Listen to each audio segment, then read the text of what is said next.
The White House has officially broken ground on a brand new $250 million ballroom. You probably hear the beautiful sound of construction to the back.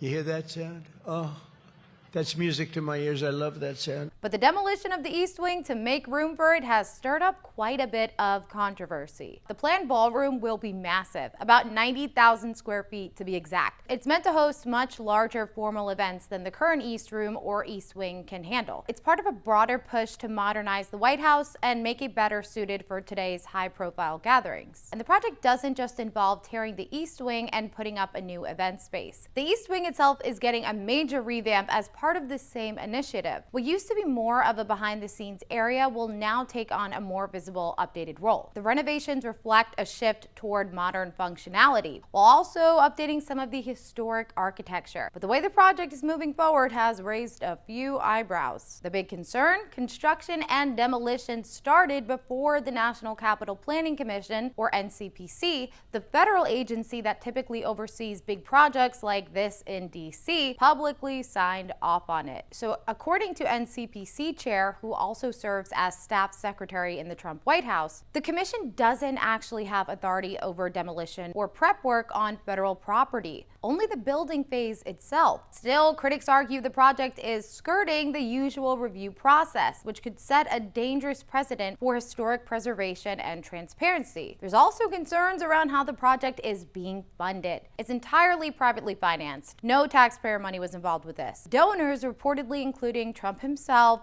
Google, and Lockheed Martin. The White House has yet to release an official donor list, which has some asking questions about influence, access, or conflicts of interest. Now, as this is happening, Treasury Department employees were reportedly warned via email obtained by the Wall Street Journal not to take or share photos of the demolition from nearby buildings. Officials say it's a matter of security with the risk of exposing sensitive structural or security features. For some historical context, the East Wing hasn't always been part of the White House. In fact, there was no East Wing at all in the early 1800s. A small version was added during Theodore Roosevelt's 1902 renovation, mainly for a formal entrance for guests arriving by carriage. The current two-story structure came later in 1942 under Franklin D. Roosevelt, primarily to conceal the construction of an underground emergency bunker, the Presidential Emergency Operations Center. Since then, the East Wing has housed the First Lady's office, the Social Secretary, the Calligraphy, and Correspondence offices,